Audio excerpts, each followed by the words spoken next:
अगर मेरे आंखों के सामने मेरे मस्जिद के ऊपर चढ़ के नाचिएगा तो मैं आपका पैर नहीं, मैं आपको बीच से चीर दूंगा, मैं चीर दूंगा।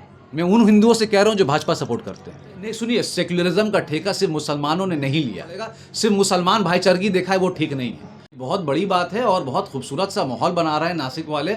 और जब कमिश्नर ने ये कहा, हम कमिश्नर को हम चाहते हैं कि सिर्फ मुसलमान या माइनॉरिटी नहीं, हिंदुस्तान की जितने भी जनता है उनको सलाम करना चाहिए, उनके इस वीडियो को लाइक करना चाहिए, शेयर करना चाहिए और उनको जितनी भी प्रोत्साहित है उतना ही करना चाहिए। मगर एक बात मैं आपको ये भी बता दूं, देखिए सेक्युलरिज्म का ठेका सिर्फ हम लोगों ने नहीं लिया है। सिर्फ माइनॉरिटी सेक्युलर की बात करें, ये हमारा खुद का ठेका नहीं है। अगर नासिक के स्पेशल कमिश्नर ने ये बात बोला है, मैं उनको सलाम करता हूं और पूरे हिंदुस्तान और भारत के लोगों की तरफ से भी सलाम करता हूं, मगर ये फेयर नहीं है। एक छोटा सा जगह नासिक, वहां के कमिश्नर अगर इतना दिल बड़ा कर सकते हैं तो मुझे लगता है कि हमारे चुने हुए जो प्रधानमंत्री हैं उनको भी इसमें टिप्पणी देनी चाहिए। जब वो अपना दिल खोलकर हाथ उठाकर जब एक DSLR कैमरा की तरफ देख देख के ऐसे इशारा करके बोलते हैं 130 करोड़ हमारा, 130 करोड़ हमारा है, उनको ये भी समझना चाहिए अजान कोई नई चीज नहीं है। अजान आज से नहीं, अजान सदियों से चली आ रही है और चलना चाहिए। हाँ, अगर आप डेसिमल के ऊपर बात करना चाहते हैं, अगर आप पोल्यूशन के ऊपर बात करना चाहते हैं, नॉइस पोल्यूशन के ऊपर बात करना चाहिए, आप बेशक सुप्रीम कोर्ट के साथ, हमारे मुसलमान स्कॉलर्स के साथ बैठिए और उसमें एक राय मशवरा करके एक रास्ता निकालिए। जैसे मैं आपको कहना चाहता हूं, शायद मुझसे लोग नाराज हो जाएंगे, ये जो शहरी में उठाया जाता है 2:30 बजे रात से, उठ जाइए, ये मौलाना का काम नहीं है। हम मुसलमान हैं, रोजा रखते हैं, ये हमारा फर्ज है। अगर 2 बजे एक बच्चा रास्ते में खड़ा होकर क्रिकेट खेल सकता है हर मोहल्ले में, तो ये भी उनका फर्ज है कि उनके माँ बाप उनको 2:30 बजे उठाएं और 3:45 बजे तक सहरी करके उनको सुला दें।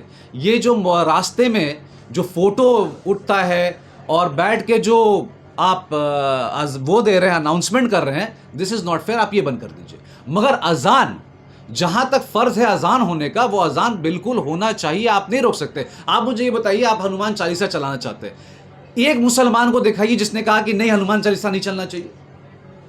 अगर मेरा यहां स्पीकर है, मैं बोल रहा हूं आपको, अगर मुझसे मुसलमान नाराज भी हो जाता है कोई मसला नहीं है। अगर यहां से अजान हो रही है और यहां से हनुमान चालीसा चल रहा है, चलाइए।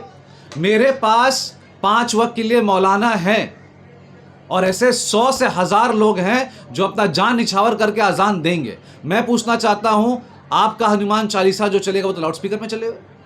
कितने दिन तक चलेगा? मैं आपको हावड़ा की बात बताना चाह रहा हूं। 2017 से 18 जब जुमे की नमाज को लेकर पंगा चल रहा था, वहां पर बदतमीजी चल रही थी कि हम भी यहां पर बैठ के करेंगे, कितना दिन चला? 2 दिन चला। मैं बार बार आप लोग से कहना चाहता हूं, आपके सारे व्यूअर्स से ही कहना चाहता हूं, भारत में मुसलमान का क्या होगा वो मुझे नहीं पता, मगर हिंदू 2 तबके में बढ़ चुका है। एक वो हिंदू जो हमारे साथ उठता है, खाता है, बैठता है, सेलिब्रेट करता है, दिवाली बनाता है, ईद बनाता है, दुर्गा पूजा बनाता है, काली बनाता है, रामनवमी बनाता है, सरस्वती बनाता है, हर पूजा बनाता है और मुसलमान उसमें शामिल होता है। और एक वो हिंदू है जो गेरुआ कपड़ा बैठ के संघी के साथ सपोर्ट करता है, जो मुसलमान को नफरत करता है। आप बीजेपी करिए, RSS करिए, VHP करिए, बजरंग दल करिए, MNS करिए, राज ठाकरे को सपोर्ट करिए, जिसको करना करिए। इसको सपोर्ट करने के लिए आपको मुसलमान को नफरत करने की जरूरत नहीं। देखिए, कानून आपके और हमारे हाथ में है नहीं। मैं सुप्रीम कोर्ट को छोड़कर गवर्नमेंट की जितनी बॉडी है सब बिक चुकी है। शायद मेरी बातें बहुत को अच्छी लगती है, बहुत कहते हैं कि बहुत ज़्यादा बोल जाता है, मुझे इस बात का कोई परवाह नहीं है। अगर आज ऐसा होता तो ये अजान से लेके, हिजाब से लेके, हलाल से लेकर, बीफ से लेकर, पोक से लेकर कोई आपत्ति नहीं होती। मैं बार बार कहता हूं, जिसको जो करना है आप करने दीजिए। कल का सत्संग या परसों का सत्संग आपने देखा होगा, एक बाबा अपने सत्संग में बैठ के ये कह रहे हैं, ए हिंदू जागो और हाथ में हथियार उठा लो और सारे मुसलमान को ये बता दो कि हम क्या कर सकते हैं। ये हिंदू नहीं है साहब, ये हिंदू नहीं है।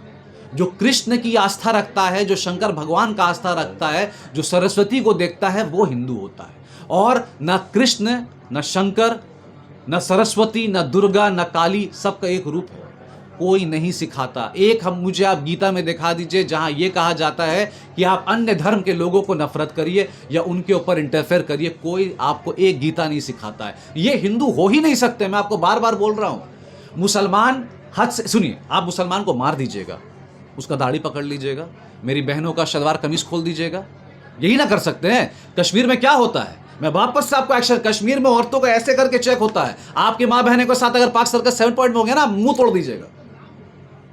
शलवार खोलकर चेक होता है कश्मीर में, ये होता है। और रामनवमी की बात कर रहे हैं आप, रामनवमी में क्या होता है? 15 तारीख को आपने परमिशन लिया, स्पेशल कमिश्नर ने उस परमिशन को रोक दिया। तीनों रामनवमी का प्रोटेस्ट एक साथ मिलकर आपने पत्थरबाजी नहीं किया, उन्होंने पत्थरबाजी नहीं किया, आपने मस्जिदों के सामने छुरी, तलवार, नाच गाना, डीजे सब किया। फिर भी एक मुसलमान जो था वहां पर वो खड़ा होकर तमाशा देख रहा था, डर से नहीं, बिकॉज उसको वो चीज़ करना ही नहीं है। मगर मैं आपको फिर से कह रहा हूं, ये जो रामनवमी का प्रोसेशन निकलता है ये हिंदू नहीं है, वो हिंदू नहीं है। और मैं आतंकवादी भी उनको नहीं कहूंगा क्योंकि वो भारत के संविधान से थे, मगर वो भाजपाई हिंदू हैं, वो मोदी के हिंदू हैं, वो योगी के हिंदू हैं, वो अमित शाह के हिंदू हैं, वो शंकर भगवान और कृष्ण भगवान के हिंदू नहीं है। अगर वो होते तो जिंदगी में ऐसे नहीं करते। वो हिंदू वो हैं जो हमारे बंगाल में दुर्गा पूजा मुसलमान के साथ करते हैं, हिंदू वो हैं जो जम्मू कवई में जो पूजा करते मुसलमान के साथ करते हैं, वो हिंदू होते हैं। ये हिंदू नहीं होते हैं जो नेपाला, भुजाला, गन, रिवॉल्वर, कट्टा लेकर घूमते हैं। मस्जिद हो या दुकान सब टूटेगा। देखिए, जब किसी की कमर टूटती है ना तो ऊपर वाला किसी को कुछ नहीं देखता। आप देखिएगा, कोविड हमारे लिए एक बद्दुआ था। कोविड जो आया था 2 साल में, वो हमारे लिए एक बद्दुआ था। और ऊपर वाले ने दिखा दिया कि मेरी क्या शक्ति है, मेरी क्या पहुंच है, कि मैं सबको एक ही बार में घर में पहुंचा दूंगा, उनको बंद करवा दूंगा, उनका मुंह बंद कर दूंगा, उनको बाहर निकलवाना बंद कर दूंगा। और ये सब सोचते रह जाएंगे कि हो क्या रहा है। अंजना ओम कश्यप हो या कोई भी दल्ला हो, कोई भी चैनल वाला दल्ला हो, मुझे इससे कोई फर्क नहीं पड़ता। मुसलमान जहां था वहीं रहेगा। और नहीं, सुनिए, सेक्युलरिज्म का ठेका सिर्फ मुसलमानों ने नहीं लिया, मैं बार बार कह रहा हूं। सेक्युलर का ठेका पूरे हिंदुस्तान को लेना पड़ेगा, पूरे भारत को लेना पड़ेगा। सिर्फ मुसलमान भाईचारगी देखा है वो ठीक नहीं है। हर आदमी को आगे आके गला मिलकर आपको बात करना पड़ेगा। दरगाह को लेके जब मैं टाइम समय बैठा हुआ था तो एक्चुअली मैं रो भी चुका था, मेरे आंख से आंसू भी निकल गई थी। पर वो आंसू डर की नहीं थी, वो आंसू इसलिए आंसू थी कि हमारा जो देश है इससे ज़्यादा घटिया चीज़ नहीं देख सकता। क्योंकि मुझे इतना गारंटी मालूम है कि मेरा कौम जो, देखिए मैं उस एक कौम से आता हूँ, मैं उस कौम को सपोर्ट करता हूँ, मगर मैं हिंदुओं से नफरत नहीं करता। मेरा वो कौम ज़िंदगी में नहीं कर सकेगा। और जितने भी हिंदुओं ने मुझे फ़ोन किया है उन सब ने मुझसे माफ़ी मांगी है कि ये वीडियो देख के मैं आपसे माफ़ी मांगना चाहता हूँ जो आपके कौम के साथ हो रहा है। मुझे लगता है मेरी जीत हो चुकी, मुझे लगता है भारत की जीत हो चुकी। क्योंकि जब 100 हिंदुओं ने मुझे कॉल करके ये बताया कि तौसीफ भाई हमने देखा कि एक बुज़ुर्ग का कब्र जो दरगाह था उसको तोड़ा जा रहा है, ये निंदा नहीं, हम आपसे क्षमा चाहते। किसने कहा? किसी मोहम्मद ने नहीं कहा, अग्रवाल ने कहा, शर्मा ने कहा, केजरीवाल ने कहा, गुप्ता ने कहा, चट्टोपाध्याय ने कहा फ़ोन करके कि हम आपसे इस बात के लिए क्षमा चाहते हैं, जो हिंदुस्तान और भारत में हो रहा है ये कभी नहीं हुआ था। तो मेरा दिल तो ऐसे ही ठीक हो गया, नफ़रत तो रहा ही नहीं अब। मगर इसका जो रिपकशन है, इसका जो आफ्टर इफेक्ट है वो सबको भारी पड़ेगा। और याद रखिएगा, मेरी तालीम, मेरे नबी पाक की तालीम कभी नहीं कहती है कि वो मंदिर पेड़ के नीचे हो या इटालियन मार्बल का बना हो कि मैं वहाँ से गुजरूँ और देख के थूक फेंक दूँ या उसको कुछ, मेरी तालीम ये नहीं कहती। मगर मैं आपको ये भी चैलेंज के साथ कहता हूँ कि अगर मेरे आंखों के सामने मेरे मस्जिद के ऊपर चढ़ के नाचिएगा तो मैं आपका पैर नहीं, मैं आपको बीच से चीर दूँगा, मैं चीर दूँगा। क्योंकि मैं वो मंजर देख के मैं आपके मंदिर के पास नहीं दौड़ूंगा। मैं उन हिंदुओं से कह रहा हूँ जो भाजपा सपोर्ट करते हैं, मैं उस मंदिर के पास नहीं जाऊँगा, नाउज़ुबिल्लाह कभी नहीं जाऊँगा। इनफैक्ट मेरा ये वादा है कि पेड़ के नीचे वाला जितना मंदिर है मैं रिपेयर कराऊंगा, कलकत्ते में मैं रिपेयर करा के दूंगा। मगर मेरे आंखों के सामने, मैं आपको चेतावनी दे रहा हूँ, मेरे आंखों के सामने अगर मेरे मस्जिद के ऊपर चढ़ के नाचिएगा, मैं आपका पैर तो नहीं, मैं आपको बीच से चीर दूंगा। क्योंकि उसके बाद मुझे सज़ा हो या मैं कोर्ट में जाऊँ, ऐसे भी अल्लाह ने एक ज़िंदगी दी, आज मरना कल मरना, इंशाल्लाह कुछ भी हो। बहुत बहुत शुक्रिया।